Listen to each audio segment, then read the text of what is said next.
Namo Sayang Budaya, Namo Buddhaya. Salam sejahtera bagi kita semua.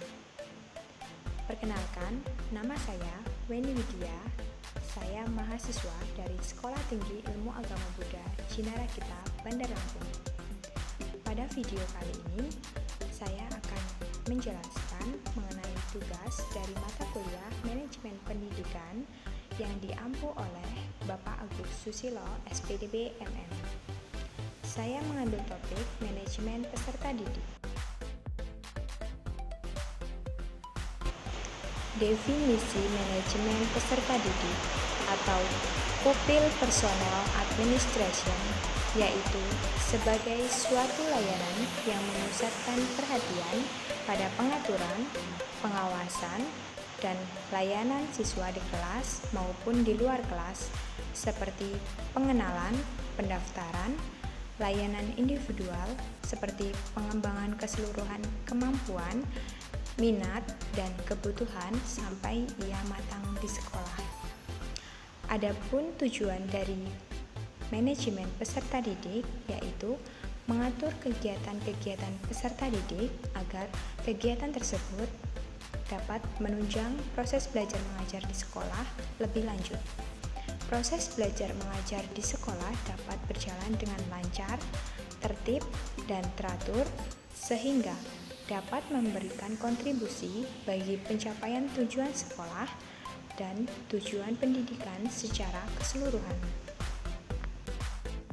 Dalam manajemen peserta didik, saya mengambil satu permasalahan yaitu siswa kurang minat belajar.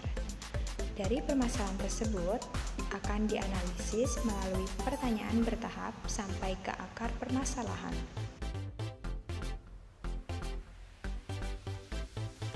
Pertanyaan yang pertama, mengapa siswa kurang minat belajar?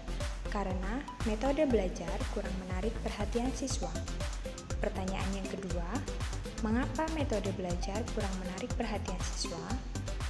Karena tidak menyesuaikan metode belajar dengan kebutuhan siswa. Pertanyaan yang ketiga, mengapa tidak menyesuaikan metode belajar dengan kebutuhan siswa? Karena kurang memahami karakteristik dari kebutuhan belajar siswa.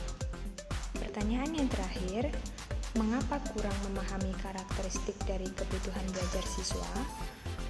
Karena siswa memiliki karakter dan kebutuhan belajar yang berbeda-beda.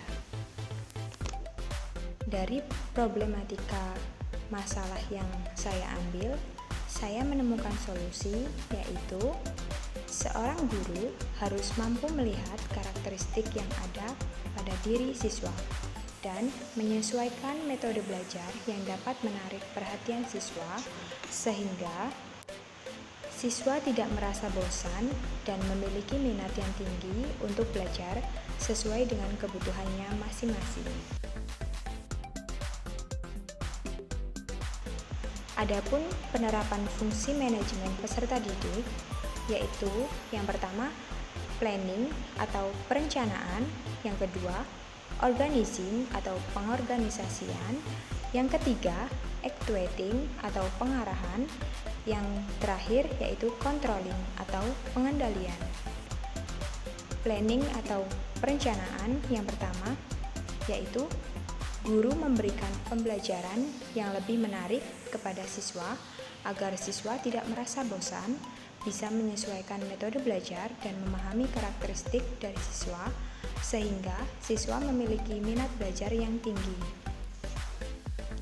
Fungsi manajemen peserta didik yang kedua yaitu organizing atau pengorganisasian, yaitu guru dapat mengatur RPP yang akan digunakan, kemudian menentukan bahan ajar dan media yang akan digunakan dalam pembelajaran. Yang ketiga, actuating atau pengarahan, yaitu seorang guru menjelaskan arahan mengenai pembelajaran yang lebih menarik sehingga siswa memiliki minat yang tinggi dalam belajar. Kemudian yang terakhir yaitu controlling atau pengendalian. Seorang guru harus melakukan evaluasi pembelajaran dan mengukur minat siswa terhadap suatu proses pembelajaran. Demikian tugas analisis akar masalah dari Manajemen Peserta Didik. Semoga video ini dapat bermanfaat. Sampai jumpa.